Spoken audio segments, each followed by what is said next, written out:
Statics part 2 class 11 के लिए ये वीडियो बनाया जा रहा है। आज इस वीडियो में हम लोग सेंटर ऑफ मास और मोमेंट ऑफ फोर्स जो आगे बढ़ चुके हैं उससे आगे बढ़ते हुए इक्विलिब्रियम ऑफ अ बॉडी और सेंटर ऑफ ग्रेविटी के बारे में विस्तार पूर्वक पढ़ेंगे और इस चैप्टर को खत्म करेंगे। Resultant of parallel forces. Two like parallel forces. Parallel forces दो तरह के हो सकते हैं, लाइक पैरेलल और अनलाइक पैरेलल। लाइक पैरेलल वो जो जिनकी डायरेक्शन सेम है।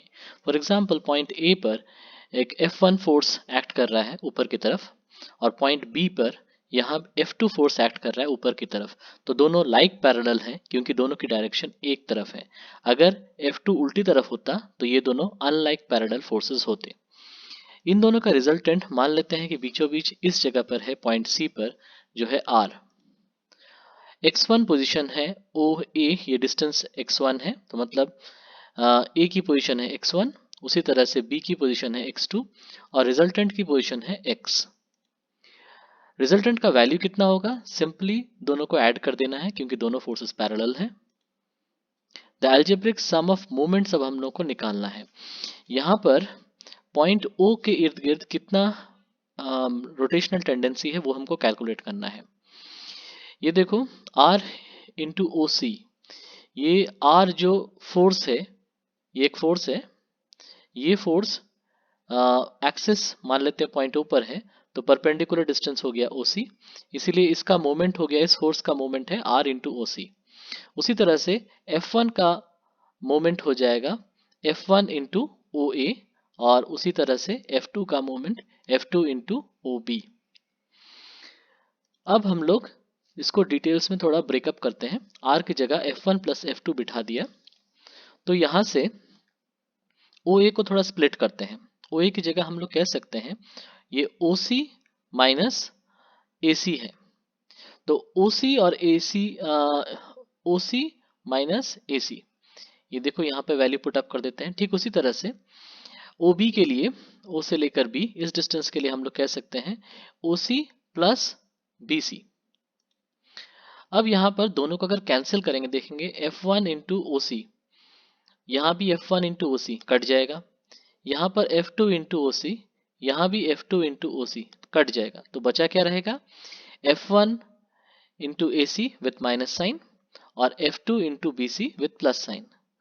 तो इनको सॉल्व करके हम लोग कह सकते हैं F1 by F2 is equal to B C by A C. मतलब F1 और F2 का रेशियो किस तरह से आ रहा है? F1 बाई F2 बराबर B C by A C, inverse ratio. कहाँ से?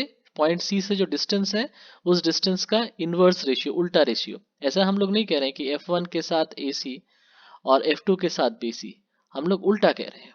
हम लोग F1 के साथ बी सी और F2 के साथ ए सी कह रहे हैं। इसीलिए हम लोग कह सकते हैं कि the line of action of resultant, जो रिजल्टेंट का लाइन ऑफ एक्शन है, जिस लाइन से वो एक्ट कर रहा है, it will divide the distance of the two forces line of action by in the inverse ratio of magnitude of forces. मतलब ये फोर्सेस का जितना मान है उनके विलोम अनुपात में, इनवर्स रेशियो में हम लोग देखते हैं कि इस डिस्टेंस को डिवाइड करता है। ए से लेकर बी दोनों फोर्सेस के बीच में जितना डिस्टेंस है उस डिस्टेंस को ये लाइन डिवाइड करता है इनवर्स रेशियो में, F1 BC के साथ समानुपाती, F2 AC के साथ समानुपाती। अगले स्लाइड में चलते हैं। यहां से हम लोग पोजीशन भी निकालते हैं कि x कितना है इन टर्म्स ऑफ x1 और x2।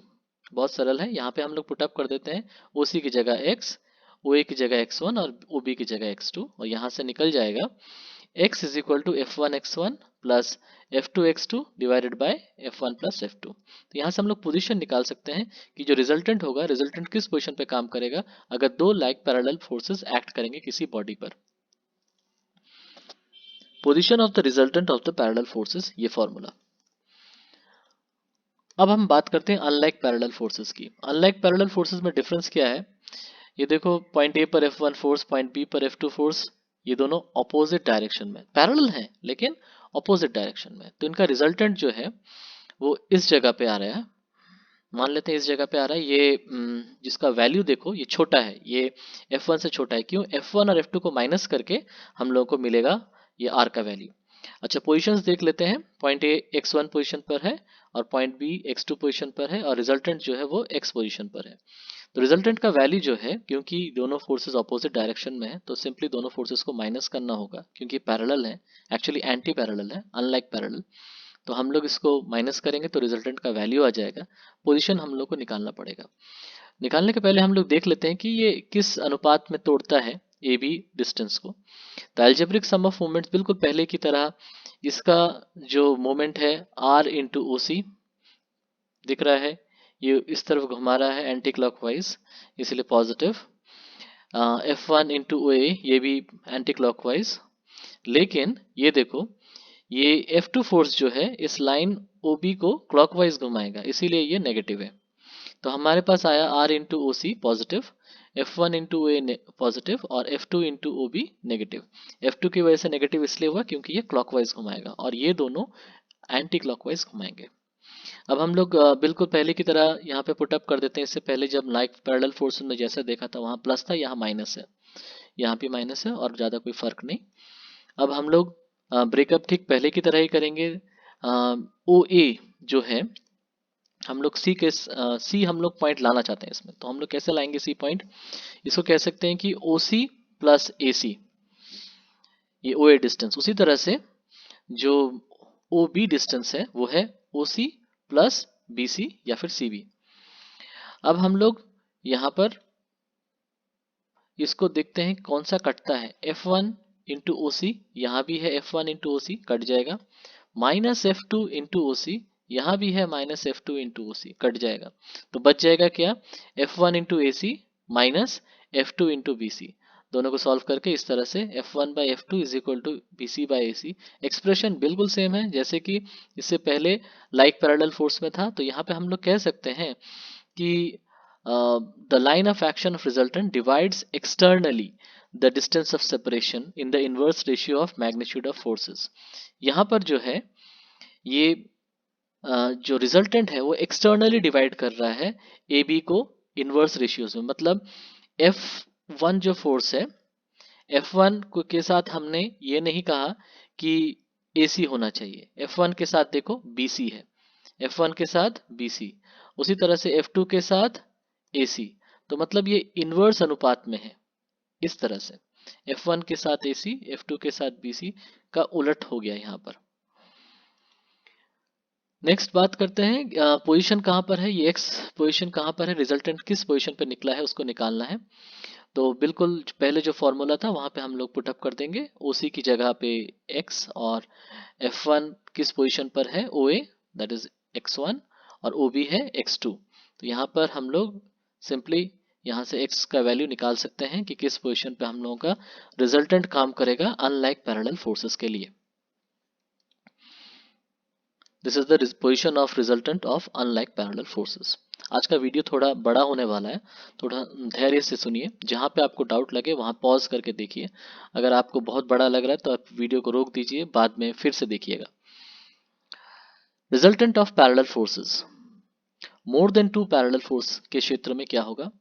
बिल्कुल वैसे ही R is equal to F one plus F two plus F three ऐसे चलता जाएगा। हाँ, ध्यान देने वाली बात यह कि यहाँ पर अगर लाइक पैरेलल फोर्सेस है तो सब प्लस होगा, और अगर कहीं कहीं पर अनलाइक पैरेलल है तो जो जो फोर्सेस अपोजिट डायरेक्शन में है वहाँ पे प्लस साइन की जगह पे माइनस आ जाएगा, बाकी सब बिल्कुल सेम है। तो हमारा जो रिजल्टेंट आएगा total summation of F I, मतलब I is running index F1 F2 F3 इस तरह से चलता जाएगा। हाँ, ध्यान देने वाली बात यहाँ पे ये भी है, जैसे मैंने अभी थोड़ी देर पहले बताया कि जहां पर अनलाइक पैरेलल फोर्सेस होंगे वहां प्लस की जगह पे माइनस होगा। ठीक उसी तरह से पोजीशन जो हम लोगों को निकालना है रिजल्टेंट का, वो जब n नंबर ऑफ फोर्सेस हैं तो इस तरह से बढ़ते जाएगा, F1 x1 F2 x2 F3 x3 इस तरह से ऐड करते जाना है। लेकिन अनलाइक पैरेलल फोर्स जहां भी आएगा वहां पर प्लस की जगह माइनस हो जाएगा। ठीक ऐसा नीचे भी होगा। तो ये फॉर्मूला शॉर्टकट में ऐसे लिख सकते हैं, समेशन एफ आई, ये एफ इंटू आई नहीं, ये सफिक्स आई होना चाहिए, F I x I by sigma F I. Equilibrium of a body, a body is in equilibrium. Equilibrium मतलब एकदम साम्य अवस्था, मतलब बॉडी पर किसी तरह से कोई फोर्स नहीं काम कर रहा है और कोई टॉर्क काम नहीं कर रहा है, मतलब मोमेंट ऑफ फोर्स भी काम नहीं कर रहा है। उसका लीनियर एक्सेलरेशन भी जीरो होगा, एंगुलर एक्सेलरेशन भी जीरो होगा, मतलब वो ना तो घूमेगा और ना तो ट्रांसलेट करेगा। और अगर ट्रांसलेट कर रहा है तो यूनिफॉर्म स्पीड से ट्रांसलेट करेगा, और अगर रोटेशन कर रहा है तो यूनिफॉर्म एंगुलर वेलोसिटी से रोटेट करेगा।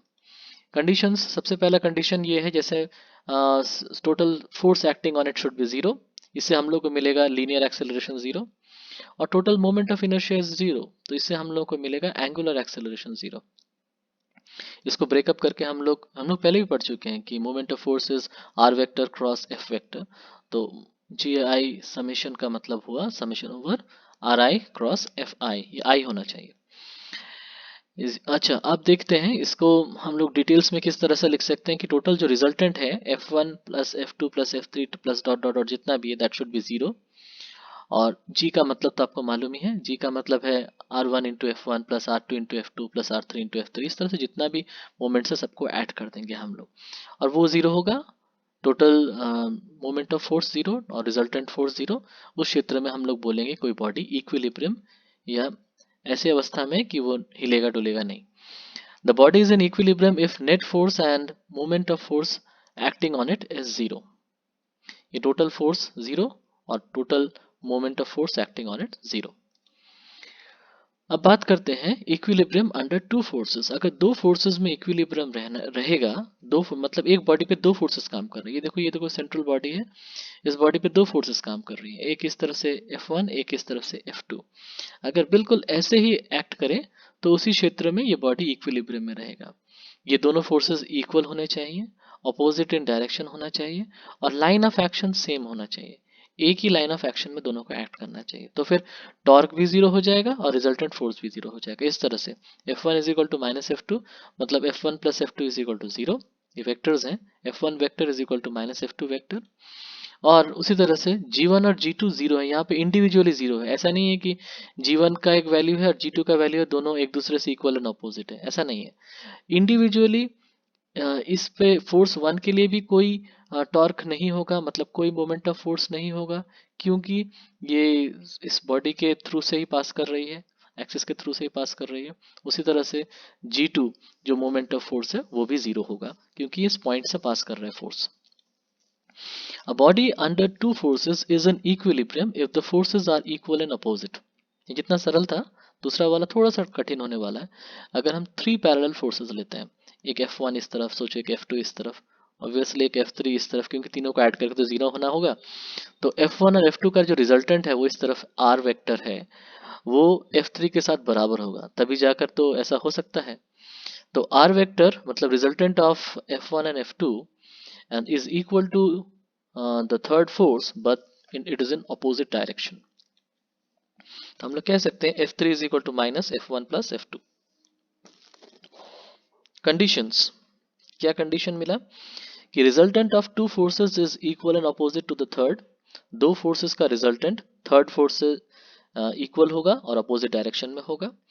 और दूसरा कंडीशन ये है कि resultant of two force and the third force have the same line of action.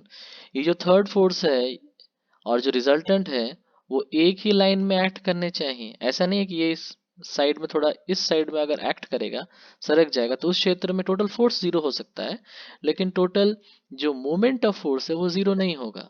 तो इक्विलिब्रियम होने के लिए तो दोनों चाहिए, टोटल फोर्स भी जीरो चाहिए और टोटल मोमेंट ऑफ फोर्स भी जीरो चाहिए। इसीलिए ये दूसरा कंडीशन भी जरूरी है। तो ये दोनों कंडीशन है, ये दोनों कंडीशंस अगर होंगे तभी जाके तीन पैरेलल फोर्सेस के कारण कोई बॉडी इक्विलिब्रियम अवस्था में रहेगी। नेक्स्ट बात करते हैं थ्री नॉन पैरेलल फोर्स। ये जनरल सिचुएशन है, जनरल सिचुएशन में थ्री नॉन पैरेलल फोर्सेस होते हैं। एक एग्जांपल देख लेते हैं। मान लेते हैं एक रिजिड सपोर्ट है, यहाँ से हमने एक पेंडुलम का बॉब को झुलाया है, या उसके बाद हम लोग सोचो इसको शिफ्ट करते हैं इस तरफ। जब इस तरफ शिफ्ट करेंगे तो ऑब्वियसली यहाँ पे खींचना पड़ेगा तभी तो शिफ्ट होगा। ये वेट तो नीचे काम कर रहा है W, यहाँ पे हम लोग एक F वेक्टर फोर्स से खींचना पड़ेगा इस तरफ, तब जाके ये ऐसा होगा। और इसको इस तरफ जाने से कौन रोक रहा है? टेंशन। तो फिर हम लोग देखते हैं कि यहाँ पे तीन फोर्सेस काम कर रहे हैं और ये तीनों ही नॉन पैरेलल, तीनों पैरेलल नहीं है। तब इसको हम लोग साइड में, उसी चित्र को साइड में बनाया गया इस तरह से। ये टेंशन था, ये फोर्स था और ये वेट था। अब देखते हैं कंडीशन क्या है। ऑब्वियसली ये F2 और F3 का जो रिजल्टेंट है यहाँ पर, ये F1 के साथ बैलेंस करना चाहिए। तो यहाँ पे लॉ ऑफ रिजल्टेंट से हम लोग कह सकते हैं कि द फोर्स शुड बी को प्लानर। सबसे पहले कि एक ही तल पे होने चाहिए, तीनों फोर्सेस एक ही प्लेन पर होने चाहिए। And the resultant of any two forces, दोनों कोई भी दोनों फोर्सेस का जो रिजल्टेंट है वो थर्ड फोर्स के साथ इक्वल और अपोजिट होगा, और वो सेम लाइन ऑफ एक्शन से पास करेगा, सेम पॉइंट से पास करेगा उसका लाइन ऑफ एक्शन। देखो F1 वेक्टर का लाइन ऑफ एक्शन और F2 प्लस F3 वेक्टर का जो लाइन ऑफ एक्शन है वो एक ही है, एक ही लाइन पे काम कर रहा है। नेक्स्ट बात करते हैं कि एक दूसरा तरीका भी है इसको समझाने का। ये जो F1 वेक्टर इसको हम लोग साइड में यहाँ पर ले आए, ठीक है। बिल्कुल देखो, बिल्कुल ये जिस तरफ पॉइंट कर रहा है ये वेक्टर भी उसी तरफ पॉइंट कर रहा है, ये उसकी डायरेक्शन हो गई। फिर बात करते हैं F2 वेक्टर, इसको हम यहाँ पे ले आए, ठीक ऐसे कि जहाँ पे F1 खत्म हो रहा है उसके पीछे लगा दिए, ये डॉटेड लाइन आगे बढ़ा दिए। और तीसरा F3, देखो जो ऊपर से नीचे F3 आ रहा है इसको यहाँ पे बना दिए। अब देखते हैं इसका एक्सटेंशन इस तरफ है। अब एंगल्स कहाँ पे कैसे कैसे हैं, देखो ये अल्फा इधर है, बीटा इधर है, गामा इधर है, ठीक है। ये देखो अल्फा, ये देखो ये 90 डिग्री जैसे अल्फा अल्फा, ये देखो गामा, ये देखो 120 डिग्री जैसा, ये देखो नीचे की तरफ जो एंगल आ रहा है बीटा, ये देखो ये बीटा है। तो मतलब ये दोनों ट्रायंगल सेम है, ये दोनों फिगर्स एकदम सेम है, सिर्फ अंतर ये है कि लाइंस को थोड़ा सरक दिया गया है, सरका दिया गया है, शिफ्ट किया है। तो लॉ ऑफ ट्रायंगल यहाँ पर हम लोग कह सकते हैं, लॉ ऑफ ट्रायंगल के लिए हम लोग जानते हैं कि इस तरह से भी अगर हम लोग रिप्रेजेंट करें या ये इस तरह से रिप्रेजेंट करें, वेक्टर से हम लोग पढ़े हैं कि दोनों एक ही चीज है। The line of action of the forces can be represented by the sides of a triangle taken in an order। ये जो तीन वेक्टर अगर इक्विलिब्रियम में हैं तो उन तीनों वेक्टर से हम लोग एक ट्रायंगल बना सकते हैं अगर हम लोग उनको एक के बाद एक ही ऑर्डर में लें तो। नेक्स्ट कंडीशन है लैमिस थ्योरम, पहले भी पढ़ चुके हैं। लैमिस थ्योरम देखो किसी भी ट्रायंगल में क्या कहता है कि कोई भी एक साइड है, उसकी अपोजिट में जो एंगल है, side divided by opposite angle का साइन, फिर दूसरा साइड उसके अपोजिट एंगल का साइन, फिर तीसरा साइड उसके अपोजिट एंगल का साइन, ये अनुपात जो है सब साइड्स के लिए और एंगल्स के लिए बराबर है। तो यहाँ पे हम लोग कह सकते हैं कि F1 divided by sine of ये वाला एंगल, ये वाला एंगल कितना है पाई माइनस अल्फा। उसी तरह से अगर हम लोग क्या कहा मैंने, फिर से कह रहा हूँ, F1 डिवाइडेड बाय ये वाला एंगल पाई माइनस अल्फा यहाँ पे आया।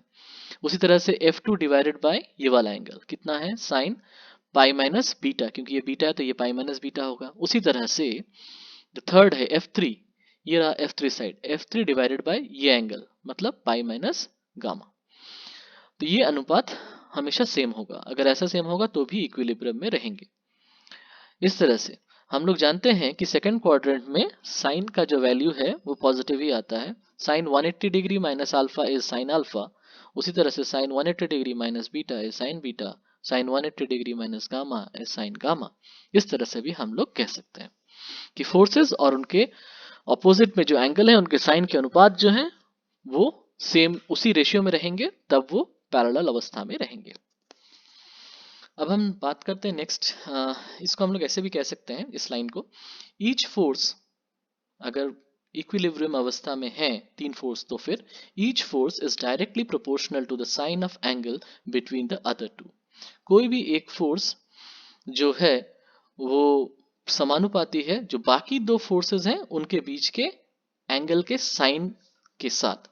क्यों, यहाँ पे देखो अगर सामने इसके सामने कांस्टेंट रख दो तो हम लोग कह सकते हैं F1 is equal to constant into sine alpha.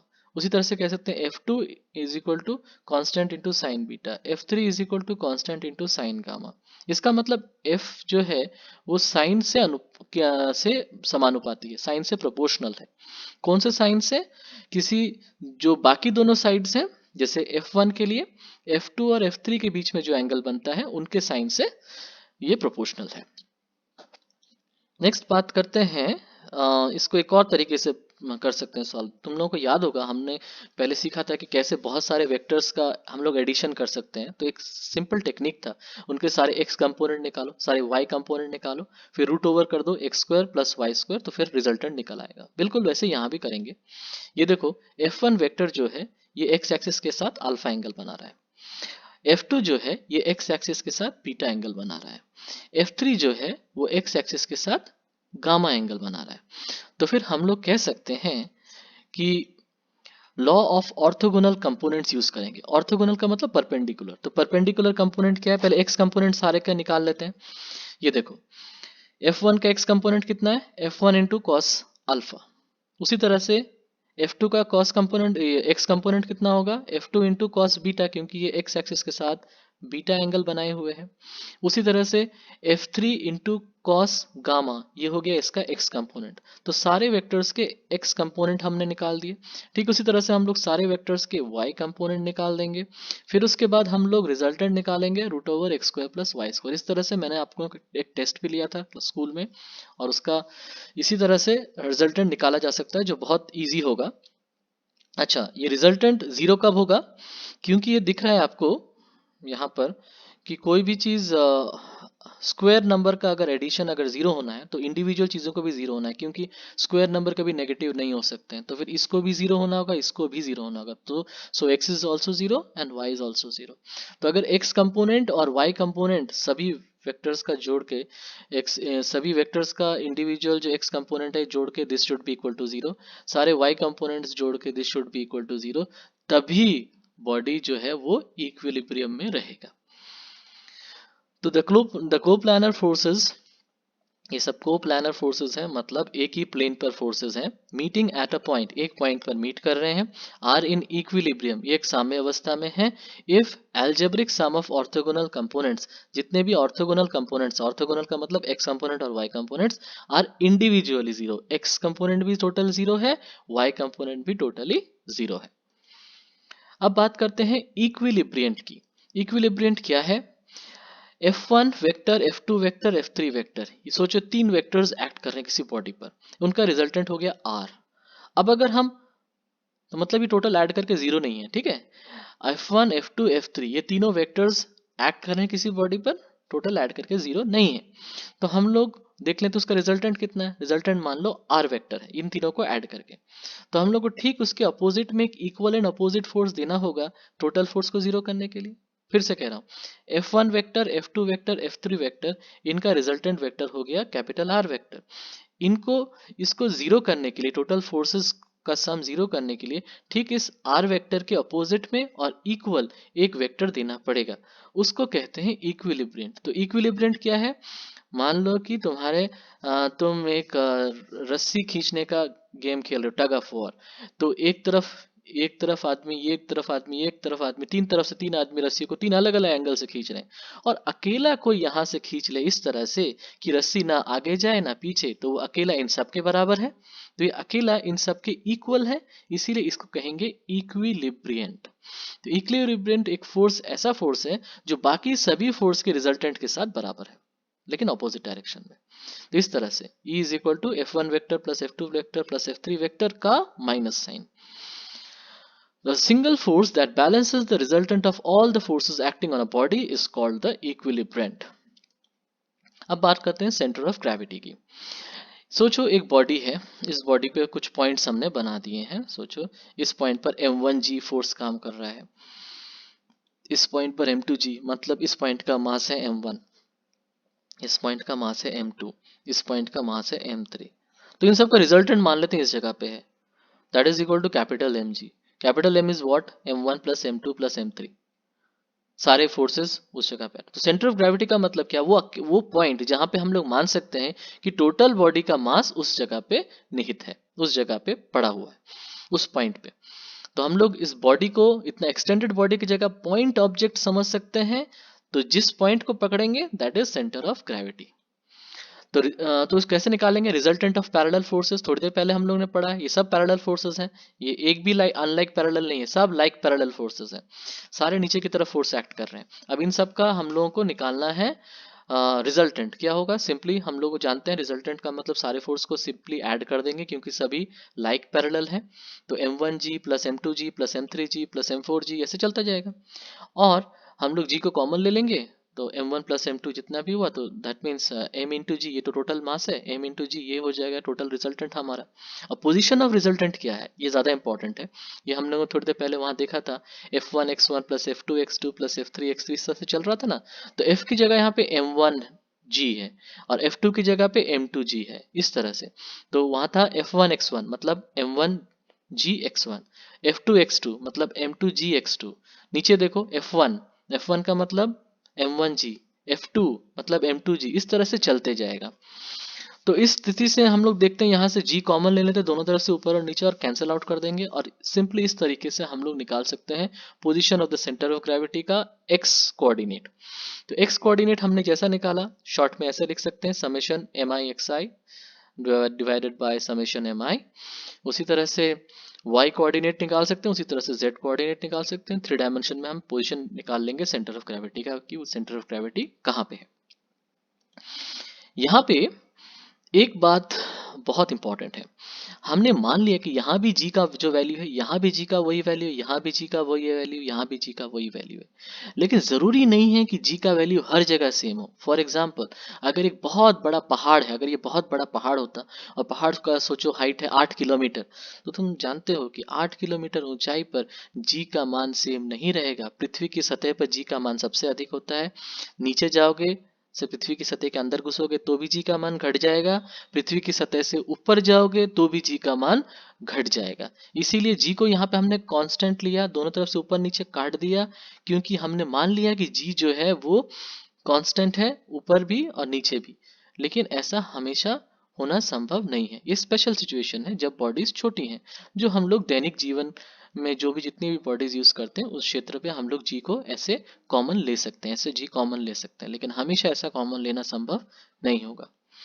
So what is centre of gravity? It is the unique point, मतलब एक अकेला पॉइंट है through which the force of gravity on an extended object always acts. तो अब हम लोग बात करते हैं सेंटर ऑफ मास और सेंटर ऑफ ग्रेविटी में अंतर क्या है। तो डेफिनेशन पहले बिठा देंगे, बहुत इजी है। जब भी हम लोग डिफरेंस करते हैं तो सबसे पहले सबसे इजी है, दोनों तरफ दोनों के डेफिनेशंस लिख दो। यहाँ पे डेफिनेशन लिख दिया कि वो पॉइंट है जहाँ पर फोर्स अप्लाई करने से लीनियर मोशन होगा, रोटेशन नहीं होगा। और ये क्या है? जहाँ पे total weight of the body vertically downward act करता है। अच्छा, सेंटर ऑफ मास हर जगह होगा, क्योंकि मास तो हर जगह होता है।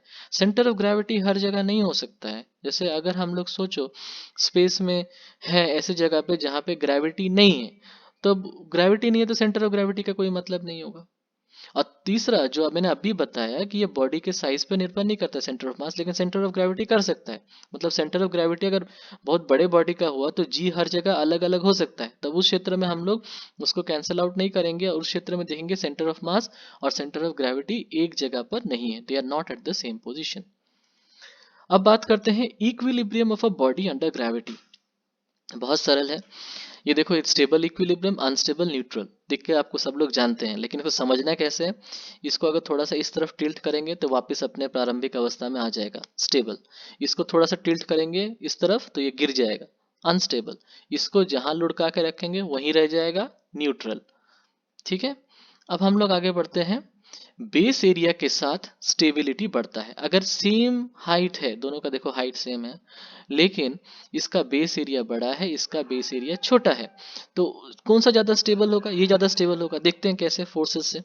देखो, इसको जैसे ही थोड़ा सा हमने ऊपर उठाया, इसको थोड़ा सा ऊपर उठाया, तो देखो दो फोर्सेस काम करना शुरू कर दिए। ये है एक रिएक्शन फोर्स और ये है डाउनवर्ड वेट। तो ये दोनों फोर्सेस जो है क्लॉकवाइज घुमा रही हैं, एंटी क्लॉकवाइज या क्लॉकवाइज, देखो तो ये एंटी क्लॉकवाइज, ये क्लॉकवाइज, दोनों ही क्लॉकवाइज घुमा रही है। ये देखो रेड फोर्स जो है उसको वापस नीचे लाने की कोशिश कर रहा है, ये इस तरफ ले, तो फिर ये वापस, तुमने इसको एंटी क्लॉकवाइज घुमाया, ये वापस क्लॉकवाइज नीचे आ जाएगा। यहाँ भी थोड़ा सा तुमने घुमाया तो हो जाएगा, लेकिन उसका एक लिमिट है। सोचो यहाँ तक जब तुमने उठा दिया, इसको यहाँ से उठा के इस जगह तक, इतना बड़ा एंगल तक तब जब तुमने उठा दिया है, तब दोनों एक लाइन में आ गए। कौन कौन? ये जो ऊपर से नीचे एक्ट कर रहा है वेट, और नीचे से ऊपर जो एक्ट कर रहा है हमारा रिएक्शन फोर्स, जो इस पॉइंट से, जहाँ से कांटेक्ट पॉइंट है वहां से मिल रहा है, ये दोनों फोर्स बराबर एक लाइन पर आ गए। अब और अगर आप बढ़ाएंगे तो ये बॉडी इस तरफ चला जाएगा, वापस इधर नहीं आएगा। तो मतलब जो रिएक्शन फोर्स है उसके अंतर्गत ही आपको रखना पड़ेगा, किसको? ये जो वेट को।